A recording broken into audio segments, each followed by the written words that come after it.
LJP का बिहार विधानसभा में खेल खत्म। चिराग के इकलौते एमएलए ने थामा जेडीयू का दामन। बोले, नीतीश कुमार की नीतियों से प्रभावित होकर जेडीयू में आया हूं।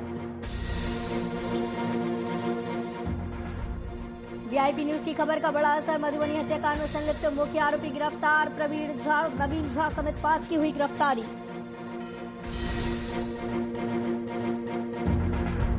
मधुबनी हत्याकांड पर तेजस्वी यादव ने की प्रेस कॉन्फ्रेंस। पुलिस प्रशासन पर उठाए सवाल। बोले, बिहार में राक्षस राज।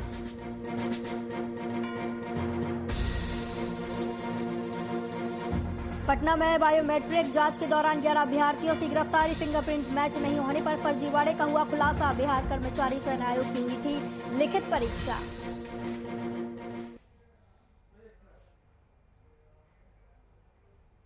नमस्कार, वीआईपी न्यूज में आपका स्वागत है। आपके साथ मैं हूं आस्था श्रीवास्तव। बिहार में एक बार फिर दल बदल का खेल देखने को मिला। एलजेपी और जेडीयू के बीच बिहार विधानसभा में एलजेपी का एकमात्र एक विधायक बचा था। अब उन्होंने भी जेडीयू का दामन थाम लिया। एलजेपी विधायक के जेडीयू में जाने से चिराग को बड़ा झटका लगा।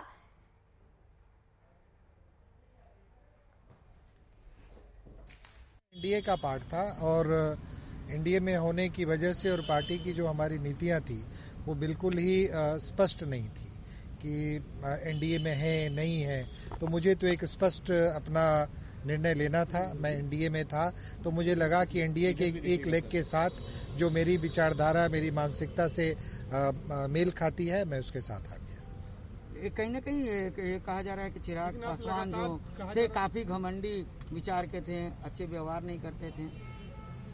अब ये मैं नहीं कह सकता हूँ क्योंकि चिराग पासवान जी से मेरा बहुत ज्यादा कोई इंटरेक्शन कभी हुआ नहीं। हमारे स्कूल के डेज से राजकुमार जी हमारे मित्र रहे हैं और स्कूल में हम लोग साथ में थे। मैट्रिक हम लोग साथ किए हैं और एक अच्छे दिल्ली यूनिवर्सिटी के पढ़े हुए हैं। अच्छा व्यक्तित्व है। 2015 में जब हम कांग्रेस के प्रेसिडेंट थे उस समय भी ये पार्टी से टिकट के लिए प्रयास किए थे, लेकिन हमारी सीट कांग्रेस को मिल नहीं पाई तो हम उनको मदद नहीं कर पाए थे। अब जब ये आए तो इन्होंने इच्छा व्यक्त की कि नीतीश जी के नेतृत्व में ये काम करना चाहते हैं, रहना चाहते हैं। भाजपा ने इनसे स्पष्टीकरण मांगा था तो आज उसका प्रगटीकरण कर दिए माननीय राजकुमार जी ने। और हम समझते हैं कि आने वाले समय में बिहार के विकास में एक महती भूमिका का निर्वहन हम लोग सब मिलकर करेंगे। मैं माननीय विधायक राजकुमार जी को स्वागत करता हूं कि इन्होंने लोजपा को छोड़कर माननीय मुख्यमंत्री नीतीश कुमार जी में आस्था व्यक्त कर उनको आदर्श मानते हुए और विकास के कड़ी में समृद्ध बिहार बनाने में इन्होंने अपना दल को ज्वाइन किया है, विलय किया है। इसके लिए सबसे पहले इनको माननीय राजकुमार जी विधायक जी को मैं स्वागत करता हूं। और आप देख रहे हैं कि जिस तरह से इन्होंने कहा भी है कि लोजपा जो है जो पार्टी है वो परिवारवाद पार्टी है, वहाँ किसी को दूसरा के चलता नहीं है। वो सिर्फ एक मैन जो है न, हमारी पार्टी जो है कार्यकर्ताओं की पार्टी है। यहाँ सभी लोग का मान सम्मान और पार्टी के नीति सिद्धांत पर इन्होंने विश्वास करके आस्था व्यक्त करके इन्होंने पार्टी ज्वाइन किया है। कह सकता हूँ क्योंकि चिराग पासवान जी से मेरा बहुत ज्यादा कोई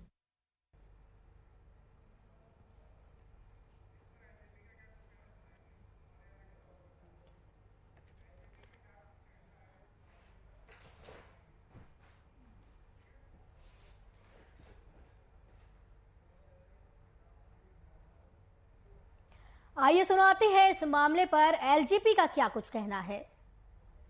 ये लोग सत्ता लोलुप लोग हैं और ये लोग कभी स्थिर रहने वालों में से नहीं है। राजकुमार सिंह पहले से ही इनका आचरण कुछ जो है संदिग्ध था, जिसकी वजह से पार्टी के राष्ट्रीय अध्यक्ष के आदेशानुसार पार्टी के राष्ट्रीय महासचिव ने कारण बताओ नोटिस दिया था इनको। और ये सख्त कदम था पार्टी का कि अगर पार्टी में रहना तो पार्टी के डिसिप्लिन के मुताबिक रहना है, लेकिन पार्टी के सख्त कदम की वजह से ये देखे कि सत्ता की मलाई खाने से ये महरूम रह रहे हैं, इस वजह से भागे। अब ऐसे लोग हैं जो ये भूल जाते हैं और वक्त के हिसाब से अपना आचरण बदलते हैं। राजकुमार सिंह जी जब मटिहानी से चुनाव लड़ रहे थे तो पार्टी के राष्ट्रीय अध्यक्ष आदरणीय चिराग पासवान जी ने वहां खुले मंच से ऐलान किया था मटिहानी की जनता से कि राजकुमार सिंह को विधायक बनाइए, लोक जनशक्ति पार्टी की सरकार बनेगी तो जो जदयू की सरकार आकंठ भ्रष्टाचार में डूबी हुई है इसकी जांच कराएंगे और जो लोग संलिप्त होंगे उनको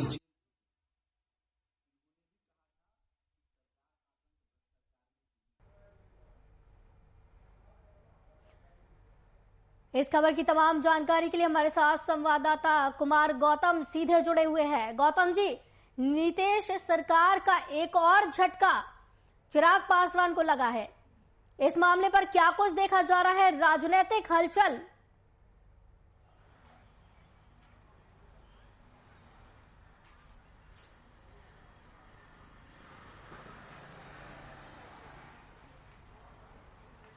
देखिए, जिस तरह से चिराग पासवान ने बिहार के अंदर 143 सीट लड़ने का ऐलान किया था, तो वो वक्त कुछ और था। वो वक्त था कि उनको ऐसा लगता था कि बिहार में एक नया जनाधार होगा।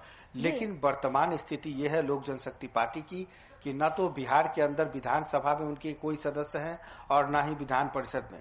आपको बता दें आस्था कि ये पहला ऐसा मौका है जब लोक जनशक्ति पार्टी के गठन के बाद ये पहली बार ऐसा हुआ है कि बिहार के अंदर कोई भी सदस्य लोक जनशक्ति पार्टी का नहीं है। तो कहीं ना कहीं ये नुकसान बिहार की जनता ने जिस तरह से चिराग पासवान को देखा और चिराग पासवान ने जो खुद का जो निर्णय लिया अकेले चुनाव लड़ने का, वो कहीं ना कहीं उनके ऊपर जो है वो गलत तरीके से उन्होंने निर्णय लिया। और ये अब जनता जानती है, लोक जनशक्ति पार्टी के कार्यकर्ता और नेता भी जान रहे हैं कि आज बिहार के अंदर क्या स्थिति है लोक जनशक्ति पार्टी की। ये वही लोक जनशक्ति पार्टी है जो मुख्यमंत्री नीतीश कुमार को चुनौती दे रहे थे। ये चिराग पासवान तमाम मंच से ये कह रहे थे कि अगर वो उनकी सरकार बनती है या उनके पास चाबी होती है तो वो मुख्यमंत्री को जेल तक भेज देंगे। लेकिन ऐसा नहीं हुआ। जनता ने उनको सबक सिखाया और एक इकलौते जो विधायक थे वो भी अब जदयू की तीर को थाम चुके हैं, वो विलय कर चुके हैं। तो अब शून्य पर आउट हो चुके हैं चिराग पासवान। और यही कारण है कि उनके जो प्रवक्ता है, नेता है, वो ये कह रहे हैं कि उनका आचरण सही नहीं था, वो संदिग्ध थे, वो उनके हाल व्यवहार से लग रहा था कि वो सत्ता की मलाई खाना चाहते हैं। लेकिन ये लड़ाई जेडीयू और लोजपा की है। ये लड़ाई जेडीयू लोजपा की है, जबकि दोनों एनडीए के घटक दल थे। लेकिन केंद्र सरकार के नीतियों के साथ वो साथ में थे। लेकिन जब बिहार में चुनाव आया तो चिराग पासवान लगातार मुख्यमंत्री के ऊपर गंभीर आरोप लगाते रहे। उन्होंने नल जल योजना, हर घर योजना और जो मुख्यमंत्री का ड्रीम प्रोजेक्ट था उसके ऊपर सवाल करते रहे। तो कहीं ना कहीं बिहार फर्स्ट, बिहारी फर्स्ट का जो नारा लेकर के चिराग पासवान चल रहे थे और उनको लग रहा था कि रामविलास पासवान के विरासत के तौर पर वो इस बिहार को आगे बढ़ाएंगे। लेकिन ऐसा नहीं हुआ। बिहार में अब लोजपा को अपनी ही जमीन तलाशनी पड़ेगी और इसके लिए एक लंबा समय लगेगा। बहुत फील्डिंग करनी होगी चिराग पासवान को। और चिराग पासवान औंधे मुंह गिर चुके हैं इस वक्त। और यही कारण है कि आज उनके पास एक भी विधायक, एक भी विधान परिषद के सदस्य बिहार में नहीं है। तो अब आगे की रणनीति और सियासत उनको तेज करनी होगी, उनको अपना जनाधार बनाना होगा। लेकिन जो राजनीतिक स्थितियां हैं उसमें जेडीयू ने जो पासा फेंका था, उस पासे में कहीं ना कहीं चिराग पासवान अब औंधे मुंह गिर चुके हैं। और जो लड़ाई नीतीश कुमार ने मन में ठान ली थी कि हम चिराग पासवान और लोक जनशक्ति पार्टी का जनाधार गौतम जी कुछ समय के लिए आपको रोकना चाहूंगी। हमारे साथ माधव आनंद जेडीयू के राष्ट्रीय प्रवक्ता भी जुड़े हुए हैं। माधव जी, जिस तरीके से विधायक के जेडीयू में जाने से चिराग को एक बड़ा झटका लगा है, कहीं ना कहीं चिराग पासवान की पार्टी अपना जनाधार खो चुकी है। अब आदरणीय चिराग पासवान जी ने जो गठबंधन धर्म का पालन नहीं किया बिहार विधानसभा चुनाव के टाइम में, उसका खामियाजा उनको भुगतना पड़ा। बिहार की जनता ने उनको जो है बता दिया कि अगर गठबंधन धर्म का पालन नहीं करेंगे तो आपकी हैसियत क्या रह जाएगी। और जो एक विधायक जीत के आए थे, उन्होंने जैसे कल हम लोग का दामन जैसे थामने का काम किया। यह दिखाता है कि आदरणीय नीतीश कुमार जी के नेतृत्व में जो सरकार चल रही है उसके प्रति बिहार की जनता का आस्था लगातार बढ़ता जा रहा है। और लगातार जो चुने हुए जनप्रतिनिधि भी हैं वो भी आदरणीय नीतीश कुमार जी के प्रति जो है सो अपनी आस्था को जो है बरकरार रखे हुए हैं। तो आने वाले वक्त में और भी कई ऐसे लोग हैं जो जनता दल यूनाइटेड में सम्मिलित होंगे। जनता दल यूनाइटेड का कुनबा और भी बड़ा होगा, हम लोग का परिवार और भी बड़ा होगा और हम लोग इसी तरह बिहार की जनता की सेवा करते रहेंगे। जहां तक आदरणीय चिराग पासवान जी की बात है, चिराग पासवान जी के न कोई विधायक है अब, जो उनकी पार्टी में जो सांसद बचे हुए हैं वहां भी काफी फूट है। और आने वाला वक्त बताएगा कि लोजपा का भविष्य क्या होता है। फिलहाल बिहार विधानमंडल में उनका जो है अभी जो प्रेजेंस है वो 0 हो चुका है। कहीं ना कहीं ये माना जा सकता है कि नीतीश कुमार की जो योजनाएं चलाई जा रही हैं सरकार की तरफ से या फिर कार्यकर्ताओं से बात करने का, सहयोग करने का जो तरीका है वो विपक्ष के लोगों को भी पसंद आ रहा है, इसलिए सभी अपनी पार्टी छोड़कर आरजेडी में शामिल हो रहे हैं। देखिए, जहां तक आदरणीय, आपको याद होगा कि बाबू थी श्री कृष्ण बाबू के बाद अगर लंबे वक्त तक किसी भी नेता को अगर बिहार के मुख्यमंत्री के कुर्सी पे बैठने का मौका मिला, सेवा करने का मौका मिला, तो वो आदरणीय नीतीश कुमार जी हैं। तो स्वाभाविक है, नीतीश कुमार जी एक बड़े नेता हैं। उनकी जो स्ट्रैटेजी है, बिहार को विकास के रास्ते पे उन्होंने कितने कठिन मेहनत करके बिहार को विकास के रास्ते पे लाया है। 90 का दशक हम लोग को भी याद है, जहां बिहार में कुछ भी हुआ नहीं करता था। आज देखिए घर घर तक, गांव गांव तक एक दबे कुचले शोषित वंचित के घर पे भी जैसे इलेक्ट्रिसिटी पहुंच गया। तो जिस तरह नीतीश जी ने एक विजनरी रूप दिखाया है, विजनरी स्ट्रैटेजी दिखाया है बिहार को एक प्रगति के रास्ते पे। अब देखिए उद्योग व्यवस्था की ही बात देखें, आप देखिए 2 दिन पहले ही मुजफ्फरपुर में उद्योग व्यवस्था लगाने की बात हुई है, फूड पार्क की जैसे बात हुई है, जहां 5000 लोगों के लिए एम्प्लॉयमेंट जनरेशन का काम होगा। तो लगातार हर सेक्टर में बिहार आगे बढ़ रहा है। इसीलिए यही कारण है कि आदरणीय नीतीश कुमार जी के प्रति लोगों का स्नेह प्यार जो है सो बरकरार है, और भी लोग जो दूसरे दलों में हैं वो भी चाह रहे हैं कि नीतीश कुमार जी के साथ आवे और उनके कुनबे को, बिहार के हितों को ध्यान में रखते हुए उनके कुनबे को जो है सो और बढ़ाने का काम करें। जी, विधायक के जेडीयू में नीतीश सरकार में शामिल होने से चिराग पासवान को जो झटका लगा है, एक तरीके से ये भी माना जा सकता है कि उनकी पार्टी का जनाधार जो खो रहा है वो अपने ही विधायकों की वजह से खो रहा है। निश्चित रूप से देखिए, लोजपा की जो आदरणीय रामविलास पासवान जी, स्वर्गीय रामविलास पासवान जी बड़े नेता थे। जब तक वो थे तो लोजपा की स्थिति कुछ और थी। आज जो चिराग पासवान जी ने जो दिखाया है वो बिहार विधानसभा चुनाव के दौरान वो दिखाता है कि वो इमेच्योर लीडर हैं। और इमेच्योर लीडर का जो उन्होंने जितनी भी स्ट्रैटेजी अपनाई, गठबंधन धर्म में रहते हुए बीजेपी के खिलाफ चुनाव न लड़ना और जेडीयू के खिलाफ चुनाव लड़ना, तो बिहार की जनता को वो डाइजेस्ट नहीं हो पाया। बिहार की जनता बहुत समझदार है, मतदाता भाई बहुत समझदार है, मतदाता एक भगवान की तरह बिहार हर जगह होते हैं। तो उन्होंने उनको नकारने का काम किया है। अब जो उनके पार्टी में जो सांसद बचे हुए हैं, जो थोड़े बहुत पार्टी पदाधिकारी बचे हुए, थोड़ी बहुत बात करें, क्योंकि सैकड़ों की संख्या में ऑलरेडी लोग जेडीयू ज्वाइन कर चुके हैं। आपने देखा होगा आज से 2 महीना 3 महीना पहले भी सैकड़ों की संख्या में लोजपा के पदाधिकारी जेडीयू में सम्मिलित हो गए। तो जो अब गिने चुने हुए व्यक्ति बचे हुए हैं, उनका भविष्य क्या होगा या वो भी छोड़ के आएंगे, वो तो आने वाला वक्त बताएगा। वो लोजपा का मैटर है। लेकिन इतना मैं जरूर कह सकता हूं कि माननीय नीतीश कुमार जी के प्रति लोगों का भावना, लोगों का प्यार और स्नेह बना हुआ है, और ये स्नेह का लंबा कारवा और भी आगे बढ़ता जाएगा। जी माधव जी, आप हमारे साथ बने रहिए। हमारे साथ पटना से हमारे संवाददाता गौतम जी भी जुड़े हुए हैं। गौतम जी, जिस तरीके से विधायक अपनी ही पार्टी को छोड़कर जेडीयू में शामिल हो रहे हैं, पहले भी जैसा कि माधव जी के द्वारा कहा गया कि सैकड़ों लोग अपनी पार्टी छोड़कर जेडीयू में शामिल हुए हैं, तो इस दौरान सरकार की योजनाओं से प्रभावित होकर जो विधायक अपनी पार्टी छोड़कर जेडीयू में शामिल हो रहे हैं, उनका स्थान देखा जाए तो क्या स्थान उन्हें जेडीयू में मिल रहा है?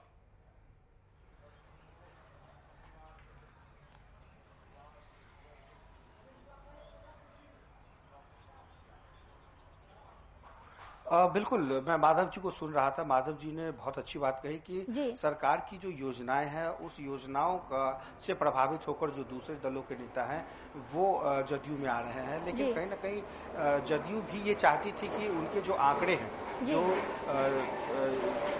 जो आंकड़े विधानसभा में उनको मिले हैं, जो जनादेश मिला है, उस आंकड़ों को अब बढ़ाने का अब एक ही तरीका था कि दूसरे दलों के नेताओं को शामिल करना। क्योंकि अब जदयू भी आने वाले 5 सालों की तैयारी में है, क्योंकि जदयू को भी लगता है, मुख्यमंत्री नीतीश कुमार को भी लगता है कि पिछले 10 सालों से या 15 सालों से जो काम उन्होंने किए हैं उसका प्रचार वो जन जन तक नहीं पहुंचा पाए, या जो दुष्प्रचार की बात कहते हैं कि विपक्ष ने दुष्प्रचार किया, तो उस दुष्प्रचार को भी उन्होंने प्रचार के तौर पे इस्तेमाल नहीं कर पाए। यही कारण है कि आज जदयू में भले ही मुख्यमंत्री के तौर पे नीतीश कुमार हो, लेकिन आज भी वो 3 स्थान पर है। तो कहीं ना कहीं बड़ी पार्टी के रूप में आज राष्ट्रीय जनता दल है, दूसरी पार्टी भारतीय जनता पार्टी है, और तीसरे पार्टी के तौर पे जनता दल यूनाइटेड है। तो ये अपने आंकड़ों को भी मजबूत करना चाहती है, और यही कारण है कि देखिए सुमित सिंह निर्दलीय विधायक थे, उनको इन्होंने शामिल किया, और जो लोजपा के विधायक हैं उनको इन्होंने शामिल किया। इसके अलावा इनकी बातचीत अभी AIM से भी चल रही थी, तो कहीं ना कहीं जो बाकी जो दलों के नेता हैं या विधायक हैं, इवन की इनकी बात अभी कांग्रेस से भी चल रही है, अगर कांग्रेस में भी अगर टूट होती है तो वो किस तरीके से जदयू में शामिल होंगे, इसको लेकर के भी बहुत सारी चीजें हैं। एक निर्दलीय विधायक बीएसपी के भी विधायक जो थे उनको भी शामिल कर लिया गया जदयू में। तो कहीं ना कहीं ये जदयू भी अपने आंकड़ों को मजबूत कर रही है और मुख्यमंत्री ने जो काम किया है, विकास की जो बातें कही है, ये इससे प्रभावित होकर आए या चाहे न होकर के आए, लेकिन आज ये आंकड़ों के गणित में आज ये अपने आप को बढ़ाने की कोशिश कर रहे हैं। दूसरी बात, लोक जनशक्ति पार्टी सुप्रीमो चिराग पासवान ने जब पहली बार निर्णय लिया था, रामविलास पासवान उस वक्त जिंदा थे, तो लोकसभा में प्रधानमंत्री नरेंद्र मोदी के का जब नाम का ऐलान हुआ था, आपको याद होगा, तो उस वक्त रामविलास पासवान यूपीए के मिनिस्टर हुआ करते थे, सेंट्रल मिनिस्टर, लेकिन राजनीतिक अनुमान को भांप लेना, यही कारण है कि रामविलास पासवान को राजनीतिक मौसम वैज्ञानिक भी कहा जाता है। और यही कारण था कि रामविलास पासवान के बेटे चिराग पासवान ने इस चीजों को जल्दी से भांप लिया और तुरंत निर्णय लिया कि आने वाला समय मोदी की लहर में है, और यही कारण है कि उन्होंने लोग उनके साथ जाने का ऐलान कर लिया था, नरेंद्र मोदी के साथ। जी गौतम जी, आप बने रहिए हमारे साथ। हम एक बार फिर माधव आनंद जी के पास जाना चाहेंगे। माधव जी, जिस तरीके से हमारे संवाददाता गौतम जी के द्वारा कहा गया है कि रामविलास पासवान जिस तरीके से भांप लिया करते थे सारी चीजें, उसी तरह से चिराग पासवान भी भांप लिया करते हैं, जल्द ही उन्होंने ये चीज सीखी है। तो कहीं ना कहीं ये नजर आता है कि रामविलास पासवान की छवि चिराग पासवान में दिखाई दे रही है।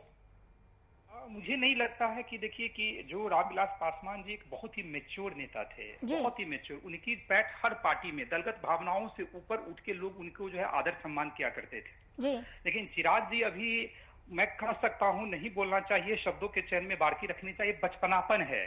जिस तरह के स्ट्रेटजी उन्होंने अपनाया उससे तो नहीं दिखता है कि वो एक परिपक्व नेता है। हो सकता है कि आने वाले वक्त में वो परिपक्व हो जाए, जिसकी संभावना हमेशा बनी रहती है राजनीति में, उसको नकारा नहीं जा सकता है। लेकिन वर्तमान में जो उन्होंने आचरण दिखाया है वो तो यही दिखाता है कि वो इमेच्योर है, जो पॉलिटिशियन है। अभी उनको बहुत कुछ सीखने की जरूरत है। गठबंधन धर्म कैसे निभाया जाता है वो आदरणीय नीतीश कुमार जी से सीखें, और राजनीति में अहंकार को त्यागना चाहिए। अगर आप अति महत्वाकांक्षा रखते हैं, अति महत्वाकांक्षी हो जाते हैं, अहंकार की भावना आ जाती है, तब राजनीतिक पतन होना स्टार्ट हो जाता है। इसीलिए अगर राजनीति में अगर अपने आप को बनाया रखना है तो जन सेवा सर्वोपरि होना चाहिए।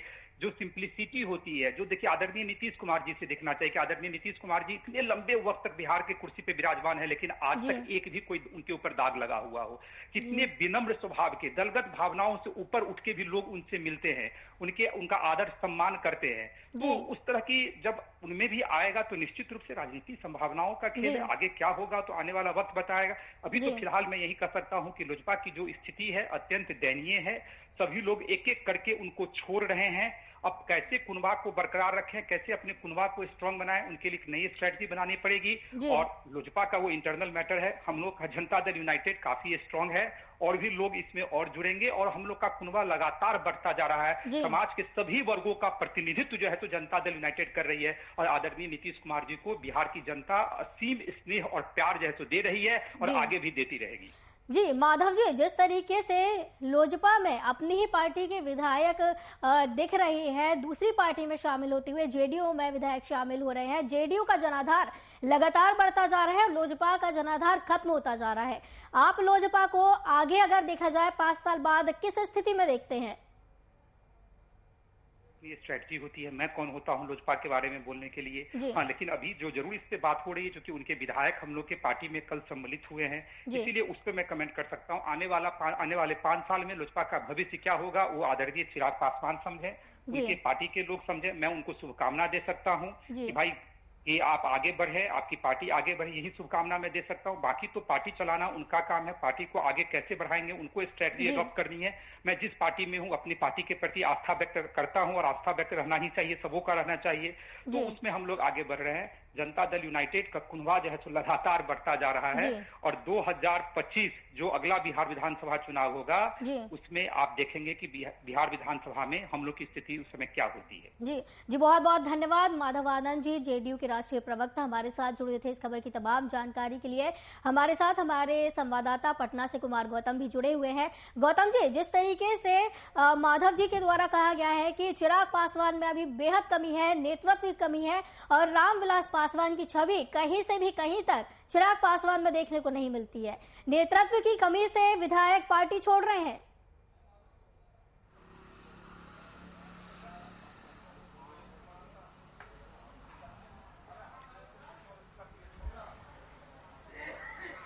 देखिए आस्था, माधव जी तो कहेंगे ही, माधव जी का कहना स्वाभाविक है क्योंकि इस वक्त लोजपा शून्य पर आउट हो चुकी है और लोजपा के शून्य के आउट होने के पीछे चिराग पासवान का निर्णय है, जिन्होंने गलत निर्णय लिया। अपने गठबंधन के दलों के नेताओं से उन्होंने चुनाव लड़ी और जदयू को उन्होंने नेस्त नाबूद करने की बात कही थी और यही कारण है कि 143 सीटों पर लोक जनशक्ति पार्टी सुप्रीमो चिराग पासवान ने निर्णय लिया था चुनाव लड़ने का और उन्होंने हर जनसभा से ये बातें कही थी। उनको लोजपा सुप्रीमो को ये सोचना चाहिए था कि जिस बिहार को उन्होंने नीतीश कुमार ने आगे बढ़ाया है, उस बिहार के अंदर बिजली, सड़क और पानी, लॉ एंड ऑर्डर, तमाम जो चीजें हैं वो कैसे डेवलप हुई है। इसके अलावा बिहार फर्स्ट या बिहारी फर्स्ट का जो नारा दे रहे थे वो पहले खुद भी यहाँ अब लोग पूछने लगे हैं कि क्या चिराग पासवान बिहारी हैं, क्योंकि उनका जन्म बाहर में हुआ है। वो ज्यादातर पढ़ाई लिखाई बाहर में किया करते थे और फिल्मों से लेकर के राजनीति में आए हैं। जब वो फिल्मों में फ्लॉप कर गए तब जाकर के उन्होंने राजनीति को चुना और राजनीति उनके विरासत में है, ये कोई दो राय नहीं है। लेकिन पार्टी का जनाधार कैसे बढ़े, इसके लिए उनको पार्टी के अंदर, कार्यकर्ताओं के अंदर जगह बनानी होगी। आज भी देखिए रामविलास पासवान का जो लोकसभा का क्षेत्र हुआ करता था, वहां की जनता कहती है चिराग पासवान से कि बउआ तू कभी कभी आवल करा, अपनी भाषा में कहते हैं। इसलिए क्योंकि यदि आप उनके क्षेत्र में नहीं जाएंगे या आप अपने संसदीय क्षेत्र में नहीं जाएंगे, वहां की चीजों में भाग नहीं लेंगे, उनकी समस्याएं नहीं सुनेंगे, तो शायद आप जो है आने वाले 5 सालों में आपकी स्थिति और भी खराब हो सकती है। यदि पार्टी के जनाधार को बढ़ाना है तो रामविलास पासवान जैसे जन जन के लोगों तक अपनी बातों को रखते थे, उनकी बातों को सुनते थे, उनसे बात करते थे, इंटरेक्ट होते थे, वैसे होना होगा। लेकिन कहीं ना कहीं जो गलत निर्णय है कि चाहे वो जिस किसी के व्यक्ति के सहयोग से लिया गया हो या पार्टी सिर्फ 2-4 लोगों से नहीं चलती, 2-4 लोगों के सहारे नहीं चलती, वो जनता और जनार्दन और कार्यकर्ताओं के सहारे चलती है। इसलिए कार्यकर्ताओं के हितों का जो पार्टी ख्याल रखेगी वो पार्टी कभी भी कमजोर नहीं हो सकते हैं। और रामविलास पासवान महादलित और दलित के सबसे बड़े नेता माने जाते हैं। उन्होंने जो दलित सेना बनाई वो पूरे बिहार में। गौतम जी आपको रोकना चाहेंगे, श्रवण अग्रवाल भी हमारे साथ जुड़े हुए हैं एलपीजी से। श्रवण जी, जिस तरीके से एलजेपी से आप जुड़े हुए हैं और जेडी में जाने से चिराग को एक बड़ा झटका विधायक का लगा हुआ है, विधायक जैसे कि जेडीयू में गए हैं, इसको आप पूरा कैसे देखते हैं? देखिए, आप लोग इसको लोक जनशक्ति पार्टी के लिए झटका के रूप में देख रहे हैं जी। एक विधायक के चले जाने से लोक जनशक्ति पार्टी के सेहत और स्वास्थ्य पर और संगठन पे कोई असर नहीं पड़ने वाला जी। नीतीश कुमार जी पूरी तरह से बिहार की जनता के बीच अलोकप्रिय हो चुके हैं। चोर दरवाजा से वह मुख्यमंत्री बने हैं और 71 सीट से 43 सीट पर लाख खड़ा करने का काम लोक जनशक्ति पार्टी और हमारे राष्ट्रीय अध्यक्ष चिराग पासवान जी ने बिहार की जनता के आशीर्वाद से 26 लाख वोट बिहार की जनता ने लोक जनशक्ति पार्टी को इस बिहार विधानसभा के चुनाव में दिया था जी। और जो हमारे विधायक की बात रही, यह विधायक जब से जीत के आए थे तो ये लगातार दल विरोधी कार्य में लिप्त थे। आज से 15 दिन पहले पूर्व इनको दल विरोधी आचरण के कारण और बिहार विधानसभा में उपाध्यक्ष पद का चुनाव था और पार्टी गाइडलाइन के विपरीत जाकर इन्होंने उपाध्यक्ष पद पर वोटिंग करने का काम जेडीयू के पक्ष में करने का किया था। तो जनता लोक जनशक्ति पार्टी ने विधायक को कारण बताओ नोटिस जारी किया था कि क्यों नहीं आपको दल से निष्कासित कर दिया जाए। उसी बेचैनी, उसी बौखलाहट, उसी घबराहट में, क्योंकि वो जान गए थे कि लोक जनशक्ति पार्टी से हमको निकालने की कदम उठाने जा रही है पार्टी, तो इसीलिए खुद वो अपना रास्ता अलग कर लिए। इसके लेकर लोक जनशक्ति पार्टी के संगठन और स्वास्थ्य पर कोई असर नहीं पड़ने वाला। जो विधानसभा चुनाव निश्चित रूप से पार्टी का मानना है, बिहार की जनता का मानना है, बिहार के जनमानस का मानना है, यह जो नीतीश कुमार की सरकार है यह 5 साल अपना कार्यकाल पूरा नहीं करने वाली है। बिहार में मध्यावधि चुनाव तय है और जब मध्यावधि चुनाव होंगे तो बिहार की जनता और जो हमारे विधायक गए हैं, जो पीठ में छुरा भोके हैं, उनको मटिहानी जो बेगूसराय की जनता है, जहां से लोक जनशक्ति पार्टी और चिराग पासवान के आशीर्वाद से वो जीत के आए थे, उनको भी वहां की जनता सबक सिखाने का काम करेगी। जी बहुत बहुत धन्यवाद। श्रवण जी हमारे साथ जुड़े थे। एलजेपी से सीधे सीधे कहा गया है कि विधायक के जेडीयू में शामिल होने से कोई भी फर्क नहीं पड़ने वाला है। बीते दिनों भी विधायक के द्वारा जेडीयू के पक्ष में फैसला लिया गया था। और हमारे साथ पटना से संवाददाता कुमार गौतम भी जुड़े हुए थे। तमाम जानकारी इस खबर से जुड़ी हुई उन्होंने हमें दी। बहुत बहुत धन्यवाद कुमार गौतम जी हमारे साथ जुड़ने के लिए और इस खबर की तमाम जानकारी देने के लिए। वीआईपी न्यूज के बुलेटिन में फिलहाल इतना ही। मुझे दीजिए इजाजत। नमस्कार।